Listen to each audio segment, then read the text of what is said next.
Hello বন্ধুরা, আজ আমি মাছের ঝোল রান্না করব। তো তার জন্য আমি এখানে মাছ নিয়ে নিয়েছি। মাছের মধ্যে আমি নুন হলুদ দিয়ে দিলাম। এটা এবার মাখিয়ে কিছুক্ষণের মতো রেখে দেব। আর দেখো, আমি আদা রসুন পেস্ট, পেঁয়াজের পেস্ট, টমেটোর কুচি আর ধনেপাতা নিয়ে নিয়েছি। গ্যাসটা ধরিয়ে কড়াইটা চাপিয়ে দিলাম।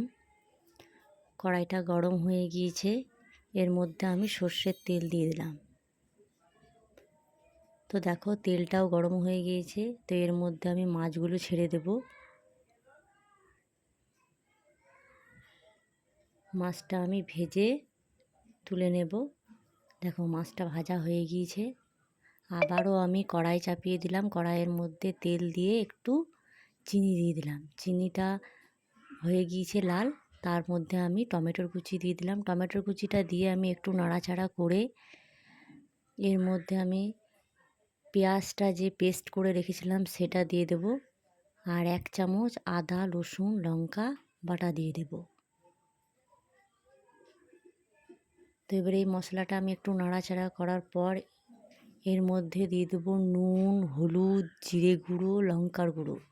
এই মশলাগুলো আমি দিয়ে আবার আমি মশলাটা ভাজতে থাকবো। তো দেখো, মশলাটা ভাজা হয়ে গিয়েছে।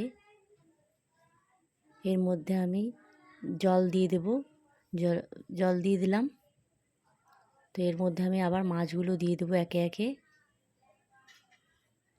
কিছুক্ষণের জন্য আমি ঢেকে দেব।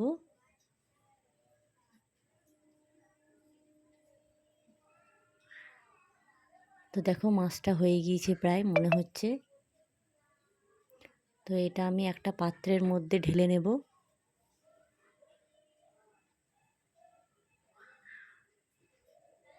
এবার আমি কিছুটা ধনেপাতা কুচি এর মধ্যে দিয়ে দেব।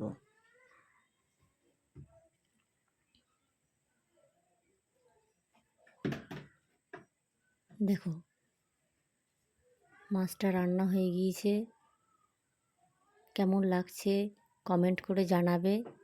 আশা করি ভালো লাগবে। তোমরা এরকম রান্না করে খেও।